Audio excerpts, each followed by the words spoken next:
Thank you very much, everybody. And I've been briefed on the Florida State University, Tallahassee active shooting. I guess it's an active shooter.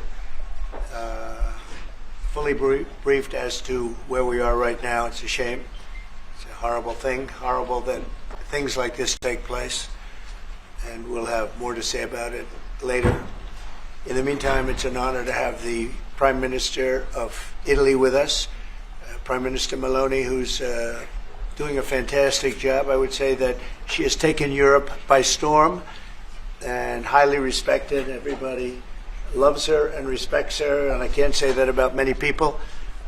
And she's become a friend, and we really have a great relationship between Italy and ourselves. And we talked about trade. We talked about many, many things during our luncheon, and she'll be saying a few words, but she's a very special person, and it's nice to have you with us. Thank you very much. Thank you very much, Mr. President. Thank you for your warm welcome. Thank you for this occasion, which is aimed to strengthen our relation, our friendship that comes from very far. You know, today is April 17, and April 17 marks the anniversary of the agreement that allowed Cristoforo Colombo to make his trip. And I say to remember how ancient are our ties, but also to remind that we both share another fight, which is the fight against the woke and ideology that would like to erase our history. And as I know that we share lots of things on tackling illegal migration, on fighting against synthetic drugs. You know, Italy has been one of the nations that made a plan against fentanyl, for example. But we have been talking about many bilateral topics and things that we can do together, about defense, about economic, about space, about energy. Italy will have to increase its LNG imports, and also nuclear that we are trying to develop. I think there can be ways to work together, and the Italian enterprises will invest, as they've been doing for many years, as you know. In the next years, I think around 10 billions. That shows how interconnected our economies are. And that's very important, Mr. President. It's not only about Italy, it's about the entire Europe. The exchange between us is a very big one. Investments, trade, it's a topic that we are discussing in this week.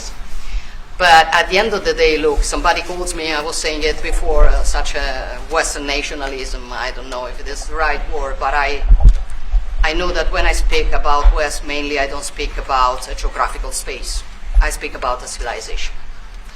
And I want to make that civilization stronger. So I think even if we have some problems, between the two shores of the Atlantic, it is the time that we try to sit down and find solutions. So I want to thank President Trump for having accepted an invitation to pay an official visit to Rome in the near future, and consider the possibility in that occasion to meet also with Europe.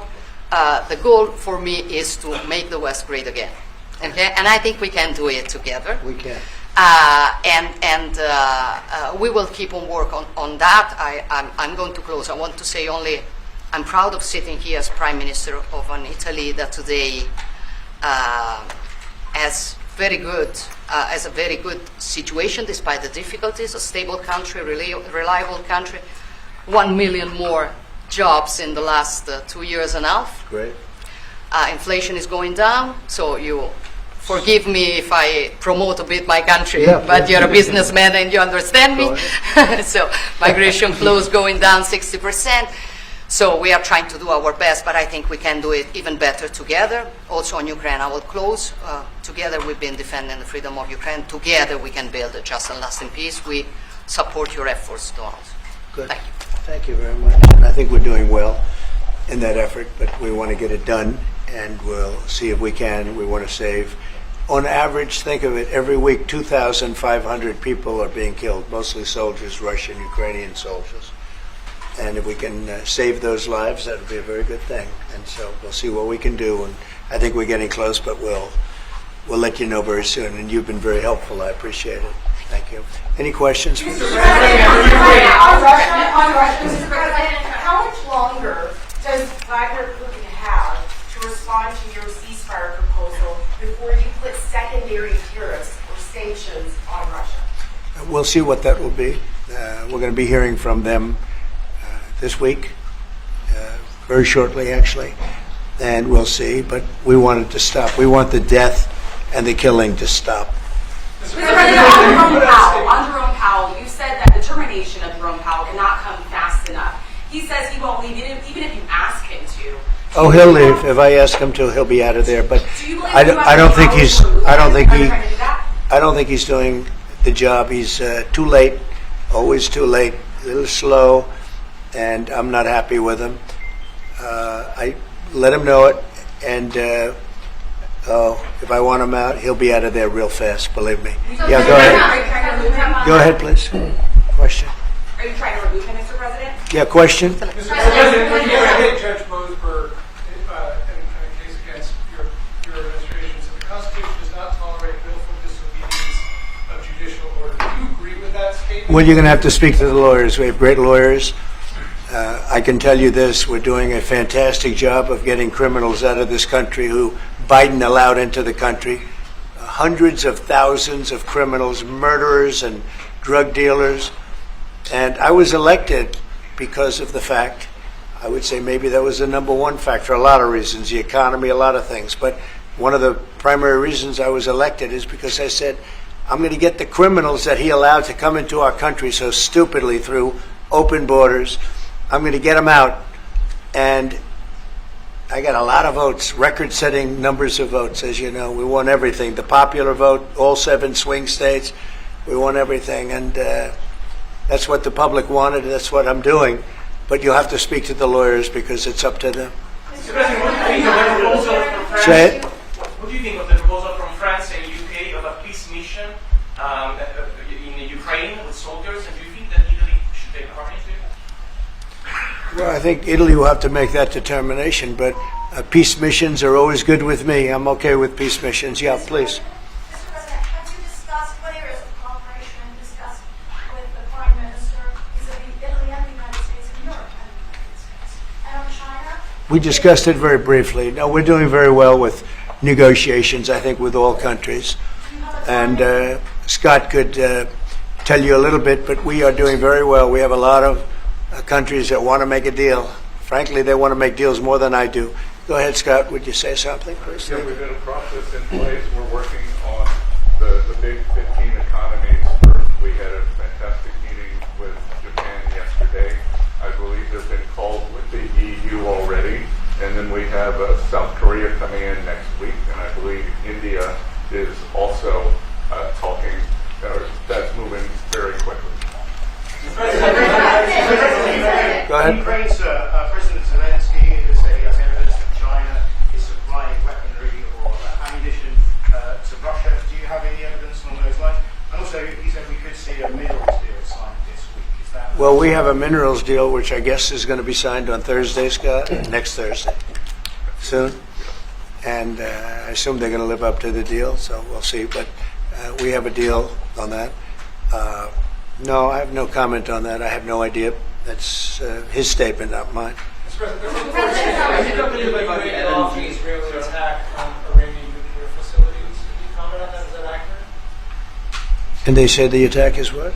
That you waved off an Israeli plan to attack Iranian nuclear facilities. I wouldn't say waved off. I'm not in a rush to do it because I think that Iran has a chance to have a great country and to live happily without death. And I'd like to see that. That's my first option. If there's a second option, I think it would be very bad for Iran. And I think Iran is wanting to talk. I hope they're wanting to talk. It's going to be very good for them if they do. And I'd like to see Iran thrive in the future, do fantastically well. I know the Iranian people, they're incredible people. always have been very smart, very energetic, very successful people. And I don't want to do anything that's going to hurt anybody. I really don't. But Iran can't have a nuclear weapon. It's, pretty simple. It's really simple. We're not looking to take their industry. We're not looking to take their land. All we're saying is you can't have a nuclear weapon. The deal that was made with Obama, that deal would have expired already. It was a terrible deal. It would have expired, and that gave them a clear path to a nuclear weapon. I wouldn't have accepted. That's why I terminated the deal. Number one, it was way too short. When countries are involved, you don't make short-term deals. These are countries with long lives, and I terminated that. And it was a great termination because it didn't allow us to do anything. Once it terminated, you know what the deal was. It was a terrible deal. Really, one of many terrible deals made by the U.S. But no, I'd like to see Iran thrive. And they can do that, I think, very easily, or they can do it the other way. The other way is not going to be good for them. It's going to be really bad for them. What do you make of the Nvidia CEO going to China and that was trade officials there? Well, Jensen's an amazing guy. He's become a friend of mine, and I don't know, he's a person that's very proud of our country. He loves our country. I'm not worried about Jensen at all. Mr. President, if we're holding you in contempt, will you take steps to return Kilmar Abrego Garcia to the United States and put him in front of a judge? Well, I'm not involved in it. I'm going to respond by saying you'll have to speak to the lawyers, the DOJ. I've heard many things about him, and we'll have to find out what the truth is. But I will say this, we were inundated by millions of people, many millions of people during the Biden administration. They say 21 million. And a big percentage of those are criminals, serious criminals. I'm not saying just criminal because they came into the border illegally. I'm saying they're criminals at the highest level, murderers. Many of those people murdered more than one person, and they're on the loose. And I was elected to get rid of those criminals, to get them out of our country, or to put them away, but to get them out of our country. And I don't see how judges can take that authority away from a president. We've done an amazing job. Tom Homan, Kristi Noem, we have done an amazing job. Nobody can believe the job we've done. Far greater than what I said. I mean, I got elected on that, but we've done much better. We have right now 99% border. It's a 99%. Nobody thought that would even be. Nobody's coming through our border practically. 2 weeks ago, we had 9 people come through, all for medical reasons. We allowed them. We brought them through because one had a heart attack, one had something else, all for medical reasons. We have a great border. We had a great border 4 years ago, but we have a border now that's even tighter, and we did that in a matter of weeks. And no, we have to. We need to get murderers and drug dealers and people that were in jail for horrible. They released jails, Georgia, from all over the world. They released them, not just South America, all over the world, the Congo and Africa. Many, many people come from the Congo. I don't know what that is, but they came from the Congo. And all over the world they came in, opened their jails. Venezuela, practically all of their prisoners released into our country. We took them because we had an incompetent administration called the Biden administration. And to think what they've done to our country. And I was elected to straighten that out, and I'm doing that. But we have activist judges that don't want murderers to be sent out of our country. They don't want killers and drug dealers and drug lords and people from mental institutions. They want them to stay in our country, I guess. I don't know, maybe that's the liberal way, or as they call it nowadays, the progressive way. But I don't think it's the way that our country believes, and that's why I won in a landslide. Mr. President, you did say that you are confident these deals will be done, but you also said that you're in no rush. Americans are seeing prices rise. They're seeing it on their bills. How long can they expect that pain to last? So they've already seen it get much better, because if you were truthful, which you're not, I know you very well, you have gasoline that hit $1.98 yesterday in a couple of states. You have gasoline's way down. The price of oil has dropped substantially. The price of groceries are substantially down. The price of eggs. You know, when I came in, they hit me with eggs. I just got there. I was here for 1 week, and they started screaming at me, eggs have gone through the roof. I said, I just got here. I was there for 7 days, and I hear that eggs have gone through the roof before I got there. And they were screaming at me, the press, the fake news, like you're fake. And the fake news is screaming at me, like, about eggs. I said, I've only been here, this is my 7th day. And they were right. They went up 87%, and you couldn't get them. They said, you won't have eggs for Easter, which is coming up. Happy Easter, everybody. You won't have eggs for Easter. And we did an unbelievable job, and now eggs are all over the place, and the price went down 92%. And our Commissioner of Agriculture, Brooke, has done a fantastic job. They really have done a fantastic job. So prices haven't gone up. The only thing that's gone up, actually, is interest rates, because we have a Federal Reserve Chairman that is playing politics. Somebody that I've never been very fond of, actually. But he's playing politics. Interest rates should be down now. They should be coming down. In Europe, as you know, they reduced them, I guess 7 times. It looks like they're going to reduce them again and again and again. But our guy wants to play cute.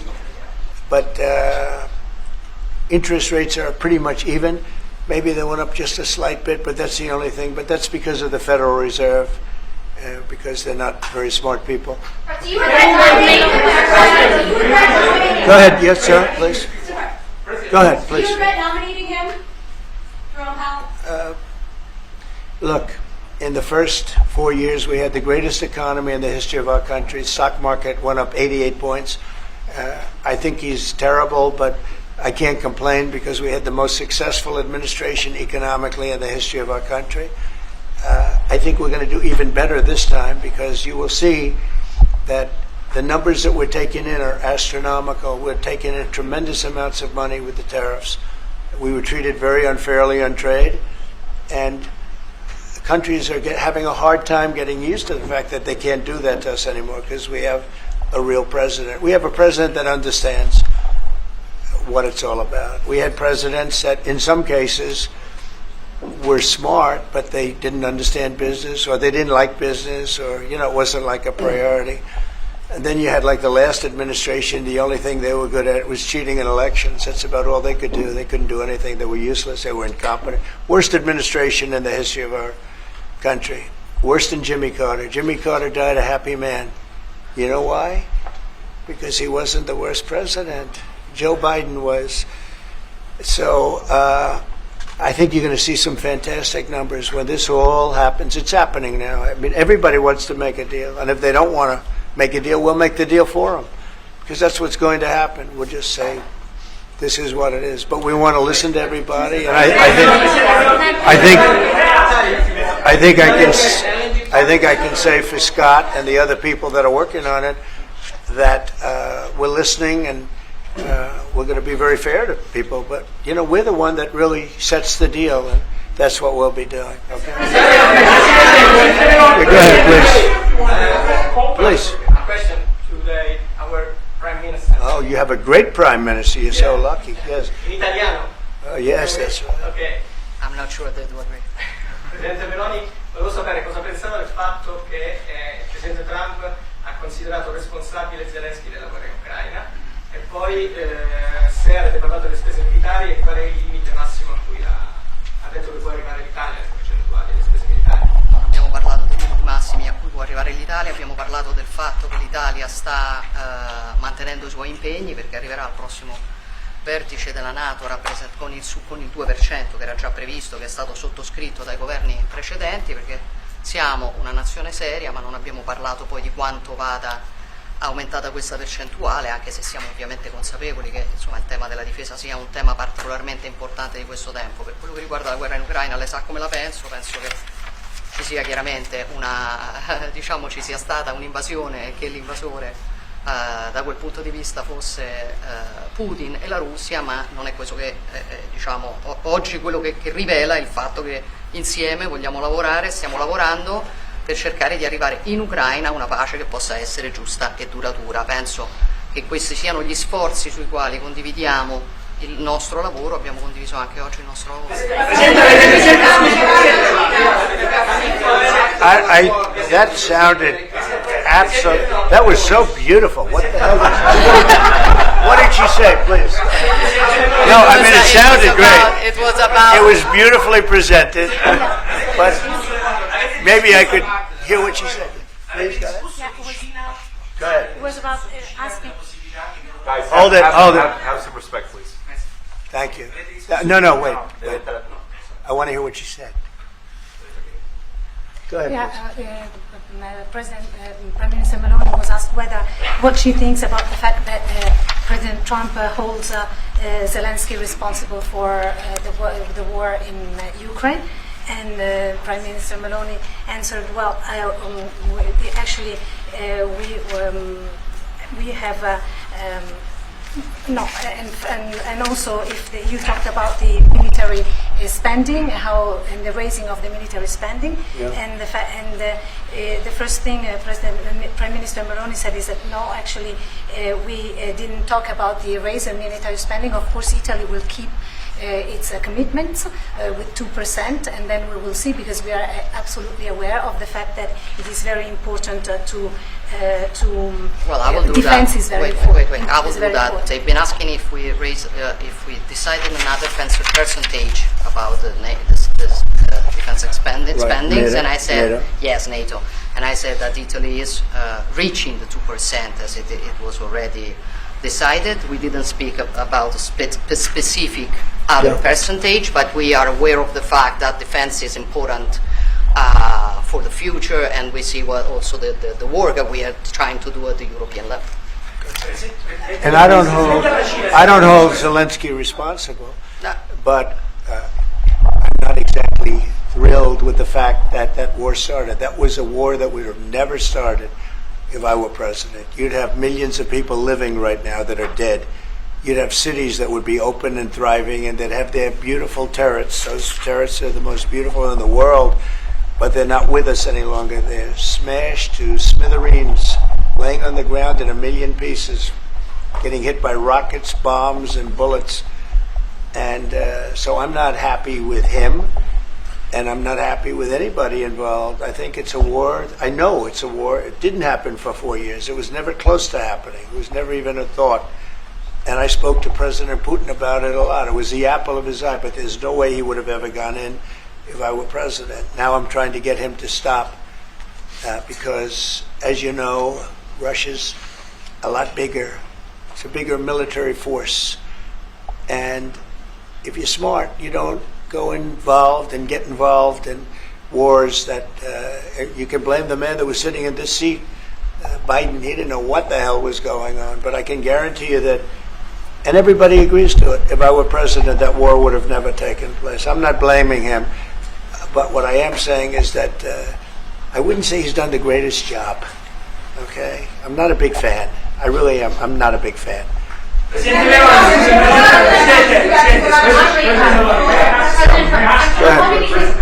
ahead. Go ahead. Presidente Meloni, avete discusso di Cina e della possibilità che l'Europa ponga dei dazi, diciamo, sulla Cina. Mr. President, are you sure about the definition of parasite of European? Would you say again that European are parasites? It's never said. Would you say again that The European- Europeans Have are you said that parasites? Europeans are parasites? Yeah. Have you seen it? No, I haven't don't- said. I don't know. He didn't say. I don't even know what you're talking about. Go ahead, please. Go ahead. No, wait. Next. Go. Thank you. Prime Minister Meloni just said we want to make Europe great again, and we want to do it together with the United Sure. West, yeah. Did you? I guess that's what you said, Mr. Prime Minister. How are you going to do that? And are you looking to do it to counter China, who is really trying to gather influence against the United States with the help of this joint? I hope that Europe is going to be great again. Europe is going through a lot of problems, and a lot of it's having to do with immigration. And I'm not a big fan of Europe and what they've done with immigration at all. And I think they got to get smart because Europe is being very badly hurt by what they've done with immigration. Now, I'll say this, that the Prime Minister has taken a very tough stand on immigration, and I commented to her before. I said, I wish more people would be like you having to do with that subject, but they're not. Europe is very important to me. Europe is very important to the world. I want Europe to do very well. I think they have to get a lot smarter on immigration.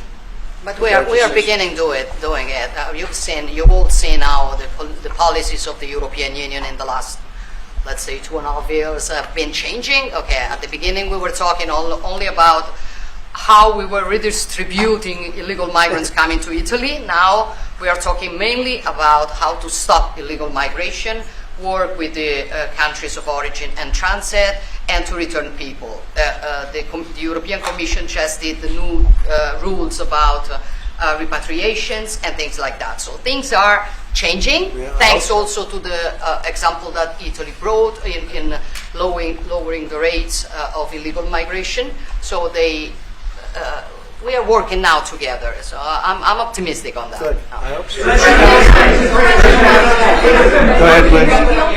Go ahead. I'd like to ask President Meloni if you have discussed the option of starting a deal with Italy on satellite communications, and President Trump, if you want to see the Google company come down. The Google what? The Google company. What about the it? Google business. I want to see it broken up. Separate. Go ahead, please. Oh, well, we didn't discuss about Starlink. We've been discussing about defense space. We will work together also in the Mars missions.